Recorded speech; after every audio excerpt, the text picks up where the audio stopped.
그러면 오늘은 이 재림의 경로에 대해서 좀 더 자세히 살펴보는 시간을 갖도록 하겠습니다. 지난 시간에 하박국에서 재림의 경로는 하나가 아니다. 재림은 한 스팟에서만 오시는 게 아니라 여러 곳에서 오신다라고 했고, 재림의 경로가 있다는 걸 설명드렸어요. 그래서 오늘은 이 이집트에서 예루살렘까지 가는 이 경로를 살펴보겠습니다. 그리고 이 또 다른 경로를 추가해서 두 가지의 경로를 합쳐서 보여드릴게요. 자, 지난 시간에 봤던 내용과 일부 겹치는 부분이 있지만 그건 지난 시간에 잘 이해했다면 오늘은 자연스럽게 지나갈 수 있을 겁니다. 히브리서 4장 8, 9절에 보면요, 킹제임스 성경이 아주 정확하고 또 아주 중요한 번역이 있어요. 바로 히브리서 4장 8, 9절에 예수라는 번역입니다. 이게 개역 성경이나 다른 일반 영어 성경들, 다른 현대 영어 성경들에는요, 여호수아라고 되어 있습니다. 자, 이렇게 했을 때 잘못된 이유가 크게 두 가지가 있는데요. 첫 번째는요, 번역이 정직하지 않아요. 왜냐하면 여호수아는 히브리어거든요. 그래서 어쨌든 헬라어를 번역한 거잖아요. 킹제임스 성경은 있는 그대로를 번역한 거니까. 그러면은 여호수아의 헬라어는 예수예요. 같은 이름입니다. 여호수아와 예수는. 여호수아를 헬라어식으로 발음하면 예수가 되는 겁니다. 자, 그런데 분명히 헬라어로 히브리서가 기록됐거든요. 그러면은 이게 역사적으로는 여호수아가 이 이스라엘 사람들에게 안식의 땅을 데려가서 전쟁을 통해 안식의 땅을 데려가잖아요. 그것을 말하는 문맥이 맞아요. 맥락이. 그런데 어쨌든 우리 이름은 뭐예요? 음역을 하잖아요. 번역을 하지 않습니다.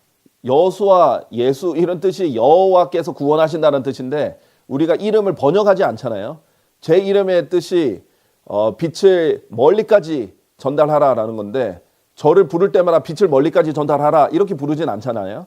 그냥 경원 이걸 그대로 부릅니다. 자, 마찬가지예요. 이 이름은 음역을 해야 되는데 정직하게 예수라고 번역한 거예요.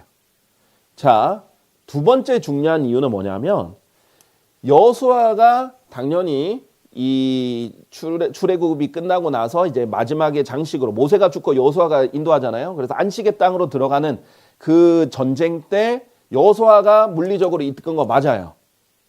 그런데 여기서는 이중적으로 하나님께서 알려주시는 거예요. 예수님께서도 그들을 이끌은 거예요. 실질적으로 이끌으셨던 분은 예수님이라는 거예요. 기억하실지 모르겠지만 여호수아가 이제 출정을 하려고 해요. 약속의 땅을 점령하려고 하는데 갑자기 주의 천사를 만납니다. 그래서 만군의 군의 대장을 만납니다. 주의 천사를 만났는데 여호수아는 그래도 전쟁의 사람으로서 처음엔 누군지 모르고 누구냐 이렇게 했더니 주의 천사라는 걸 알고 딱 납작 엎드려서 경배를 합니다. 우리가 출애굽 때도 봤지만 항상 주의 천사가 이끌어줘요. 먼저. 그래서 여호수아가 물리적으로 인간적으로는 이끌었지만 주의 천사가 항상 먼저 이끌었던 거예요.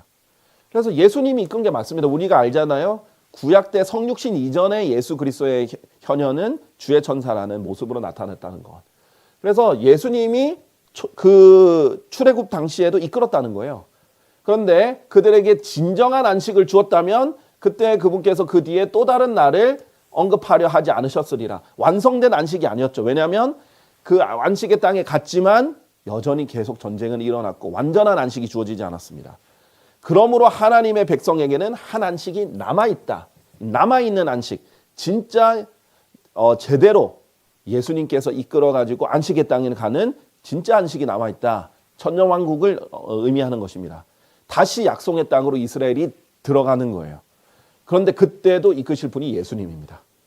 자, 그래서 사실 이것은 이중적용으로 출애굽 때 당시에 예수님이 이끌어서 안식을 줬지만 이들이 완전히 성취를 못했어요. 원래 이들이 잘 순종만 했으면 그 안식의 땅을 완전히 평정할 수 있었지만 그러지 못했습니다. 이제 두 번째로 예수님이 이끌어서 남아있는 이 진정한 안식에 들어갈 때는 예수님이 완전한 안식을 주실 거라는 거예요. 자, 그래서 이 이중적용으로서 아주 중요한 번역이 되는 거죠. 킹제임스 성경의 특징입니다. 자, 그런데 신명기 33장 2절 지난 시간에 우리가 이 구절로 설명을 드렸었죠. 이것은 예언이라는 것. 하나님께서 시나이 산에서 오시고 세례에서 일어나셔서 또 파란 산에서 빛을 발하시고 수만 성도들과 함께 오셨다. 이것이 과거의 일이 아니라 예언이라는 것 설명을 드렸습니다. 그리고 이게 예언의 경로 중에 일부에 포함되어 있는 것입니다. 그래서 우리 유다서 1장 14절에 에녹이 예언했던 것과 일맥상통한다라고 말씀드렸습니다. 하나님이 수만 성도들과 함께 이 땅에 오신 적은 없습니다. 재림을 제외하고. 재림 때는 그렇게 하실 것이고요. 그래서 미가서 7장 15절에는요. 예언서예요. 미가서도. 내가 이집트 지역에서 나오던 날들대로 출애굽 때처럼 내가 그에게 경탄스러운 일들을 보이겠노라. 또 출애굽 같은 놀라운 일을 하나님께서 보여주시겠다는 거예요. 여호수아가 안식의 땅에 가는 것도 출애굽의 여정의 일부분이거든요. 완성을 장식하는 일부분인데 이러한 일들이 있을 것이다. 자, 그래서 예수님께서 오시면요. 이집트도 치세요. 그리고 이집트부터 시나이 산을 들려가지고 여기에 올라가십니다. 출애굽 당시의 그 경로와 매우 흡사하게 오시는 거죠. 그런즉 이게 예수님의 재림과 관련된 부분인데요. 셋째 날에 모든 백성의 목전에서 주가 시나이 산 위로 내려올 것이기 때문이라. 실제로 이 출애굽할 때 하나님께서 직접 시나이 산 위로 내려오셨어요. 그렇죠? 이렇게 또 오실 거라는 거예요. 예수님이 중복되는 거예요. 그래서 성경은 역사를 얘기하면서 예언을 얘기할 때가 많다라고 했죠. 역사가 예언이 되는 이중 적용, 삼중 적용, 이것이 예언의 묘미라고 말씀을 드렸습니다. 지금 이제 현재 시나이 산이라고 추정되는 곳을 보면 이런 바위산들이에요. 정말 이제 말 그대로 진짜 바위산입니다. 제가 이제 시나이 산으로 추정되는 곳을 가봤는데 정말 그냥 엄청 큰 바위산들이에요. 그 압박감이 느껴지더라고요. 웅장하긴 합니다, 진짜. 네, 하나님이 그때 내려올 때 엄청난 열기와 함께 불타오랐거든요. 근데 실제로 그냥 바위고 뭐 식물이 자라지는 않습니다. 그러니까 약간 불탄 산 같은 느낌이 확실히 드는 그런 부분들이 있더라고요. 어쨌든 재림 때 일어나는 일을 보면 아까 전에 이제 사사기 5장 지난 시간에 잠깐 언급을 했었는데 세일산도 언급이 된다라는 거예요. 그때 에돔의 들판과 세일은 같은 에돔 지역이라고 했고요. 땅이 진동하고 하늘이 빗방울들 떨어뜨리고 구름들도 물을 떨어뜨리고 산들이 녹는다. 그리고 시나이 산도 이제 완전히 녹아버린다. 재림 때는 더 완전하게 이제 녹이면서 오시는 거죠. 이런 부분들, 이거는 일어난 일이 아니다. 이것은 일어날 일이다라는 것을 말씀드렸습니다. 사사기 5장도 노래와 함께 등장하는 예언이라는 것 지난 시간에 더 설명을 드렸으니까 보시면 되고요. 자, 이 민수기로 보면은 이 출애굽 때 왕의 대로를 통과하잖아요. 이스라엘은 약속된 땅에 들어갈 때 왕의 대로를 통해 이동했어요. 그런데 이 왕의 대로라는 곳이 어떤 곳이냐면요. 이제 넓게 보면요. 이집트부터 시작해서 이렇게 여기 이 지역까지 사실은 이 위까지도 올라가는 이 거대한 대로입니다. 거대한 대로. 이 대로를 진짜 출애굽 경로예요. 출애굽 경로의 이 대로가 심지어 특히 이 부분은 아직도 그대로 남아 있어요. 물론 이 대로에 지금 고속도로를 깔긴 했어요. 사람들이 거기에 더 차들이 지나갈 수 있도록 도로를 깔긴 했어요. 제가 왕의 대로를 가봤거든요. 그런데 이 3,500년 전의 그 경로가 지금도 남아 있다는 거예요. 그리고 여전히 똑같은 이름 왕의 대로라 불립니다. 영어로 킹스 하이웨이입니다. 이 놀라운 부분이에요. 이 예언이 지금도 그대로 성취될 준비가 되어 있는 겁니다. 3,500년 전의 왕의 대로가 지금도 계속 왕의 대로로 남아 있는 거예요. 자, 지금 제가 말씀드렸죠. 이렇게 고속도로가 깔려 있습니다. 그런데 이제 산들과 함께 있다 보니까 예전에 그 경로들을 유지한 채 이 고속도로를 깐 거예요. 그래서 제가 이제 이스라엘 지역과 요르단 지역과 에돔 지역 갔을 때 요렇게 이 왕의 대로를 지나가기도 했거든요. 제가 이제 셀라 페트라 지역도 갔었을 때 그렇게 했죠. 그래서 왕의 대로에는 뭐가 있냐면 이 모압, 암몬, 에돔 이 지역들이 다 있어요. 그러니까 지금 위성에서 보이는 이거 보이세요? 이 지역이 왕의 대로가 아직 그대로 있는 겁니다. 이제 좀 더 넓게 말하면 이집트에서부터 이렇게 와서 여기 위까지 다 이어지는 지역이었어요. 원래 최초의 왕의 대로는. 아직 이 부분은 남아 있는 거예요. 근데 이 부분이 예수님께서 그대로 이용하실 부분입니다. 자, 그래서 원래 출애굽할 때 하나님께서 모압족들은 괴롭히지 마라. 전투도 하지 말고 다투지는 말라. 그렇게 하셨어요. 왜냐하면 어쨌든 이 아브라함의 친족이거든요, 롯이. 그리고 하나님께서 그 후손들에게 그 지역을 허락하셨으니까. 그리고 하나님께서는 에돔족도 혐오하지 말라. 왜냐하면 형제다. 말씀드렸죠. 이스라엘, 야곱의 형제 에돔이죠. 에서잖아요. 그렇게까지 말씀을 하셨는데, 그래서 이스라엘인들은요, 자기 형제 국가들인 에돔 지역, 암몬 지역, 모압 지역 갈 때 아주 겸손하게 얘기합니다. 우리가 당신의 나라를 지나가서 허락하라. 우리는 밭들을 지나가거나 포도원들을 지나가지 아니하겠으며 우리가 우물들의 든 물도 마시지 아니하겠노라. 우리는 왕의 대로로 갈 것이다. 요청을 굉장히 공손하게 합니다. 그럼에도 불구하고 지난 시간에 잠깐 언급했듯이 에돔족들은 오히려 막무가내로 나와서 군대까지 이끌고 나서 막았고요. 모압도 마찬가지입니다. 모압이 들고 일어나서 이스라엘을 대적할 전쟁까지 합니다. 이제 에돔은 군대를 이끌고 와서 협박을 해서 쫓아냈지만 모압은 아예 전쟁을 일으키고 발람을 불러서 저주까지 하게 합니다. 엄청나게 악랄하게 이스라엘을 대적하는 거죠. 그래서 하나님께서 이 암몬도 마찬가지였습니다. 이 모압의 비방과 암몬의 후손들이 욕하는 것을 들었다. 그래서 이로써 그들이 나의 백성을 비방하였고 그들의 경계를 대적하여 스스로를 드높였도다. 하나님께서 이걸 기억하세요. 에돔도 모압도 암몬이 했던 걸 기억하십니다. 그래서 복수의 날에 이것을 복수하시겠다라고 말씀하십니다. 모압 위에 그의 날개를 펼치리라. 이 모압의 크리옷이라는 곳이 있다고 했죠. 그래서 유다 이스카리옷, 이것은 크리옷 출신이라는 말도 설명을 드렸어요. 이스가 출신이라는 뜻이고요. 그날에 모압에 있는 막강한 남자들의 마음이 마치 그녀의 산통들을 겪는 여자의 마음같이 되리라. 마음도 굉장히 약해지고 떨게 되고 하나님이 복수를 이렇게 하시는데 그 이유를 설명하시는데 오바댜에서 다 예언서들이죠. 너의 형제 야곱을 대적한 너의 폭력으로 인하여 수치가 너를 덮을 것이다. 너는 영원히 끊어지리라. 그리고 구원자들이 시온산 위로 올라와서 예서의 산을 심판하리라. 에돔 지역의 심판을 선언하죠. 그 왕국은 주의 것이 되리라. 하나님께서 이것을 전쟁으로 딱 통치하시고 빼앗아 가신다. 이걸 얘기를 하시는 거죠. 복수하겠다라는 거예요. 자, 그래서 이 에돔의 막강한 남자들의 마음 또한 여자의 마음처럼 될 것이다. 아까 모압 암몬뿐만 아니라. 그리고 주의 칼이 피로 채워질 것이다. 하나님이 직접 칼로 치실 것이다.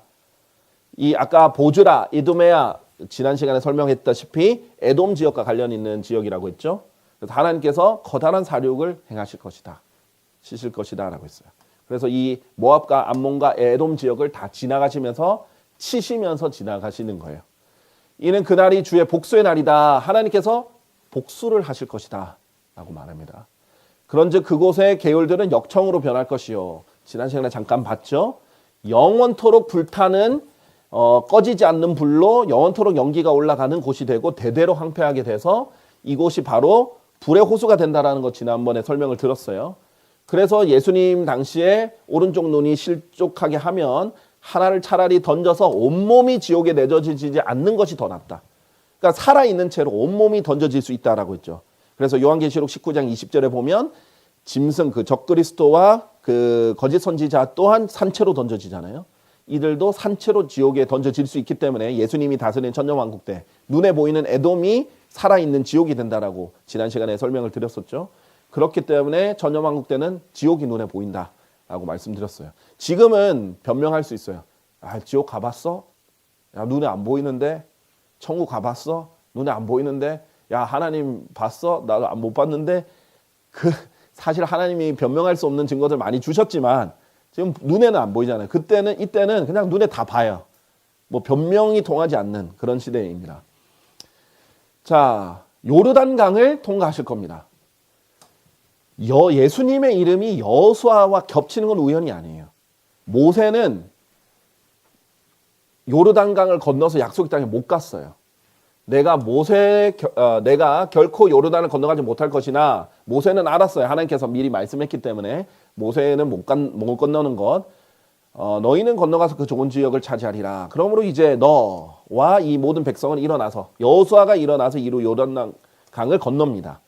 자, 그래서 예수님 오실 때는 모세와 같은 예언자로서 등장하기 때문에 모세처럼 이끌고 이스라엘 백성들 이끌어 가지고 오시기도 하고 뿐만 아니라 여호수아처럼 성공을 하시기도 하죠.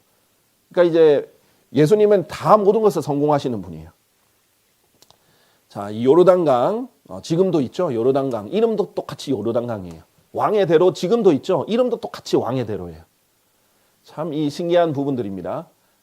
3,500년 뭐 몇천 년이 지났는데도 자 이스라엘이 이집트에서 나가던 때요. 지금 출애굽 상황을 설명을 하면서 바다가 그것을 보고 도망하였도다. 요르단이 뒤로 밀려났도다.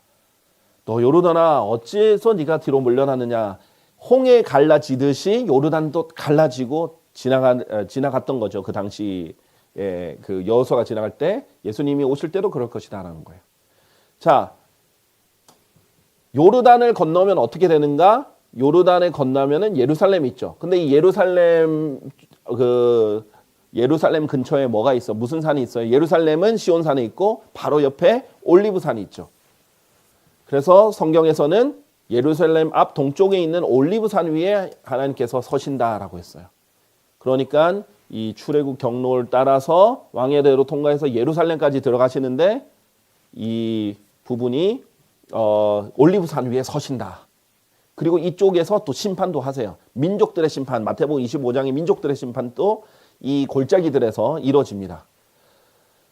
자, 지난 시간에 설명했다시피 예수님이 올라가셨을 때 사도행전 1장 11절 12절을 보면 올라간 그대로 다시 오실 건데 거기가 올리브산이라고 말씀을 드렸습니다. 지금 이런 형태로 있고요. 그래서 예언적으로는 예수님 서시면 매우 거대한 골짜기가 생길 것이고 이 절반은 북쪽을 향해 또 절반 남쪽을 향해 이렇게 움직여서 골짜기 생기는데 모든 민족들을 여기에 모으십니다. 모든 민족들을 다 모아서 여기서 심판을 하시는 거죠. 자, 동쪽 대문을 통과해서 예루살렘 안에도 들어오실 겁니다. 자, 그 뒤에 그가 동쪽을 이 에스겔서에 나오는 장면인데요. 동쪽을 바라보는 바깥 성소의 대문 길로 나를 원래대로 데리고 왔더라. 그런데 그것은 닫혀 있었더라. 이는 주께서 나에게 같이 말씀하셨느니라. 이 대문은 닫힐 것이요. 예루살렘의 동쪽 대문이 닫힐 것을 예언하셨어요, 이미. 그것은 열리지 아니하리니 아무도 그것을 통하여 입장하지 못하리라. 이는 이스라엘의 하나님인 주가 그 대문을 통하여 하나님께서 그 대문을 통하여 입장하였기 때문이라. 자, 사실 이 에스겔서 44장은요. 천년 왕국 때 성전은 하나님이 통한 곳이기 때문에 닫혀 있을 것이다라는 말인데요.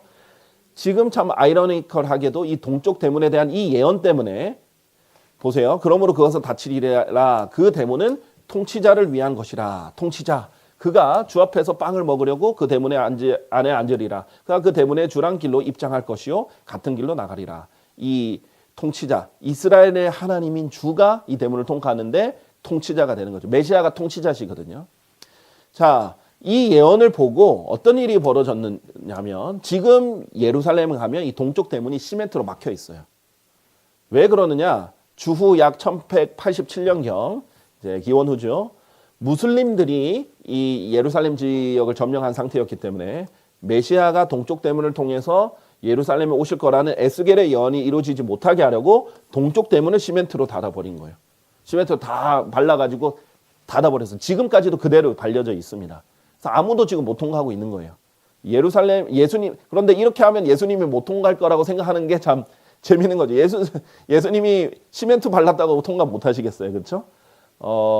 그래서 이 동쪽 대문은 진짜 닫혀 있는데 예수님 오시면 어떻게 돼요? 대문들아 너희 머리를 들어 올리라. 너 영원한 문들다 너희는 들어 올려지리라. 그래야만 영광의 왕께서 들어오시리라.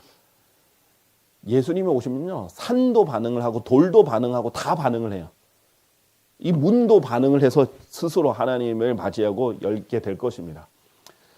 자, 하나님이 직접 육체를 나타나서 내려오실 때는요, 이 주의 영광이 찬란한 영광이 나타나 보여줄 것이고 모든 육체가 그것을 함께 볼 것이고 이것이 다 이루어지는 것이 재림이라는 거죠. 아직 하나도 이루어지지 않았어요. 성경의 예언의 대부분은 예수님의 지상 재림, 이 재림을 초점으로 있습니다. 성경을 믿는다면 이 재림을 믿어야 돼요. 안 그러면 성경은 이루어지지 않은 게 너무 많으니까.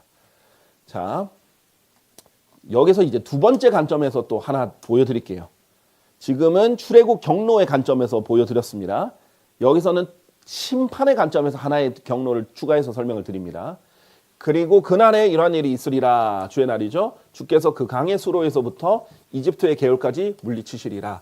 이 보통 그 강 얘기하면 유프라테스 강 위쪽을 말하는데 이 시리아 쪽 부터 이집트 강의 개울까지, 입지대 개울까지 물리치신다. 이 장면이 성경에 언급돼 있습니다. 그래 뭐 너희 이스라엘 자녀들아 너희가 하나하나 모이리라. 하나님께서 다 모으세요. 이스라엘 사람들. 남은 자들을 모으시는데 이때 하나님께서 승리로 치시는 장면이 나오는 겁니다.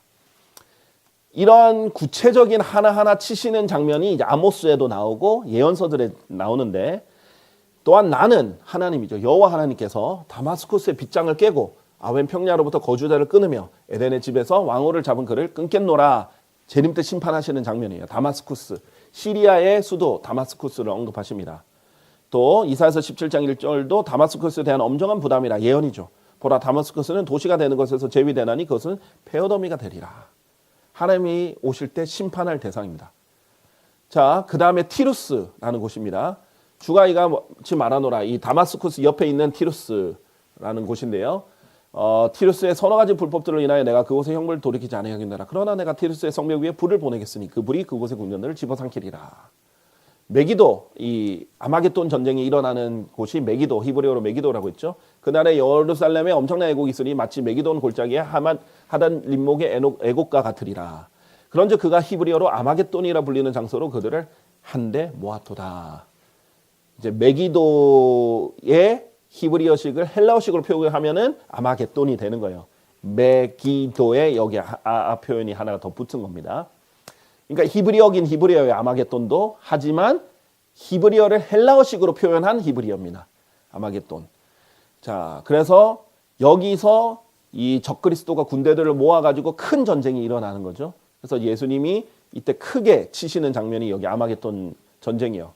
그런데 아마겟돈 전쟁은 많은 사람들이 알지만 다른 전쟁들, 다마스커스에서 하나님 치시는 것, 티루스에서 치시는 것, 가자도 치시고 지금도 이 가자 지구, 이 가자 지구 있잖아요.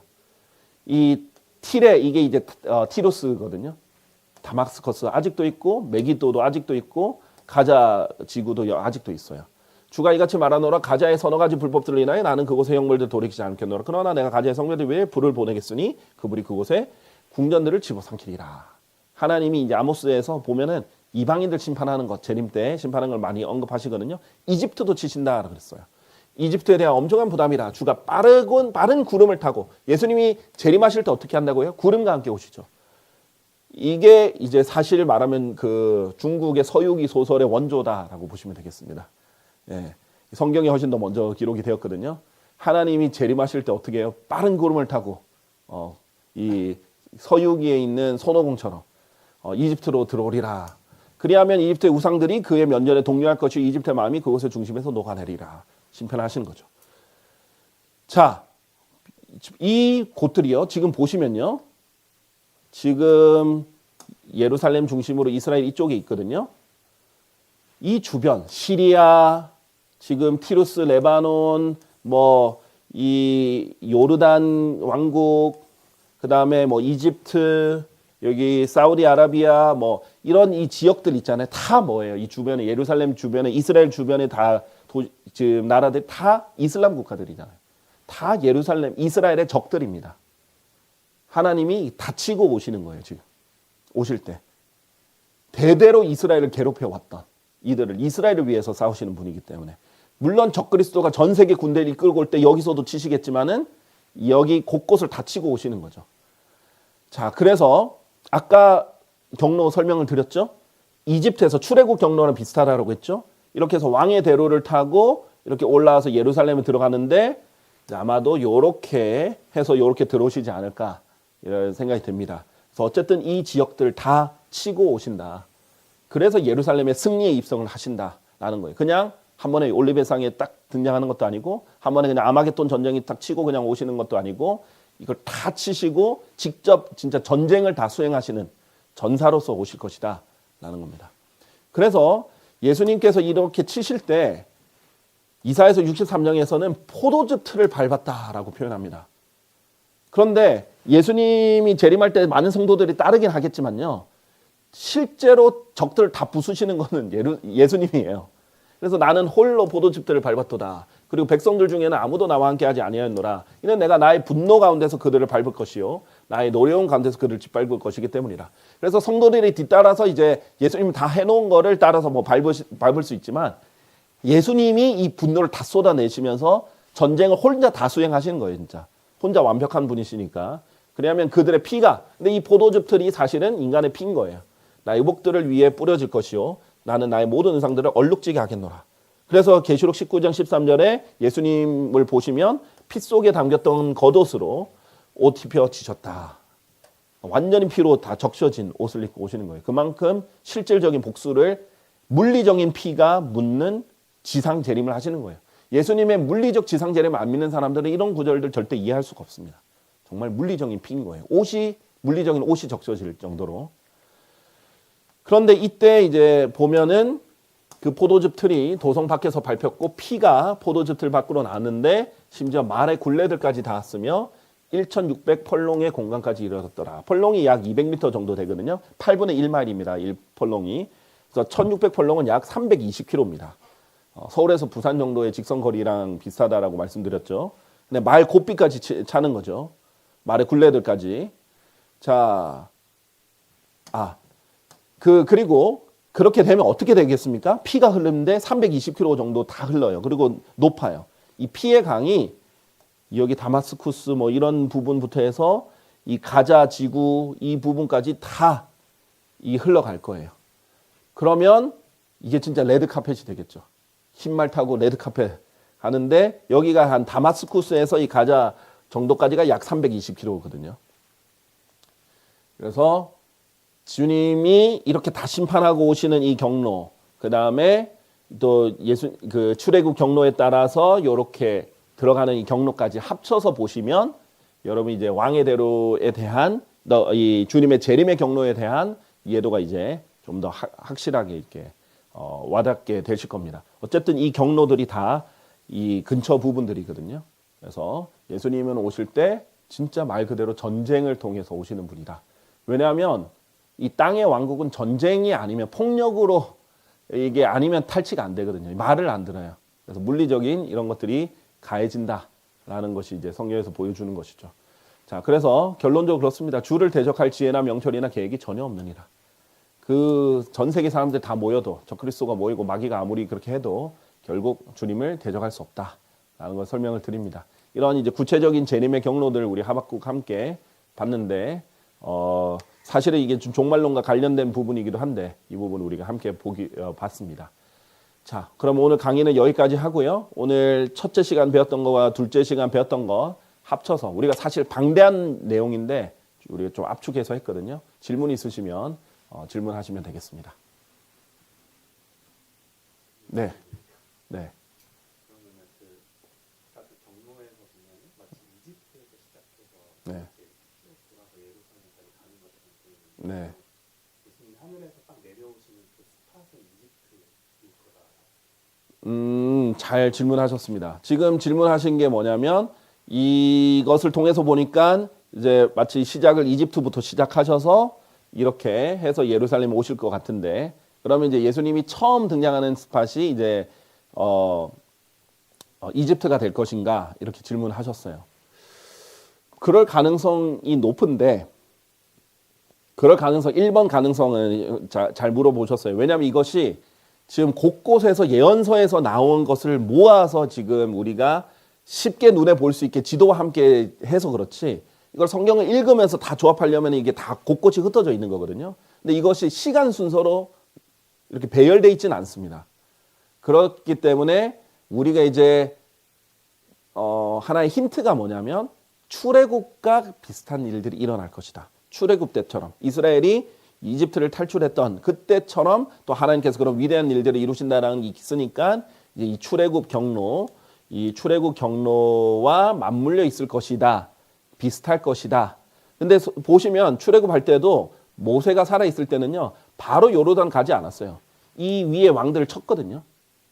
그러니까 조금 더 보면 이렇게 해서 다 치고 이렇게 입성을 하실 수 있어요. 요르단 건너서 이렇게 이제 요르단 강은 이쪽이니까 여기 사해군요.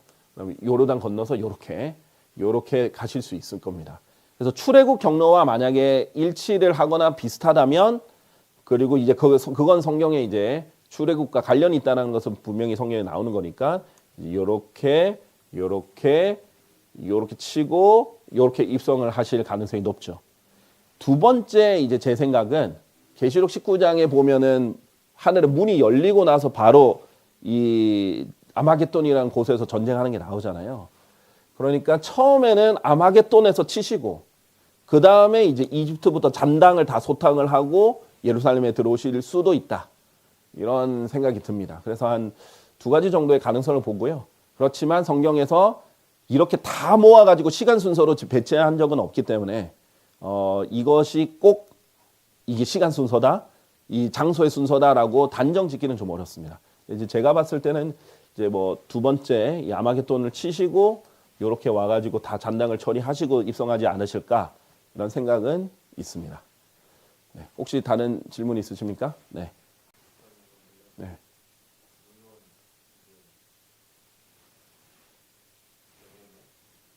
네.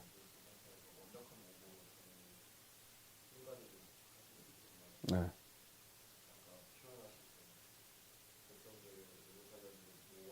네. 네.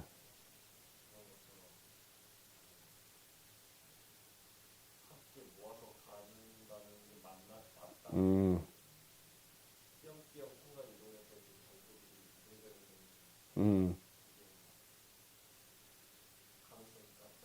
음.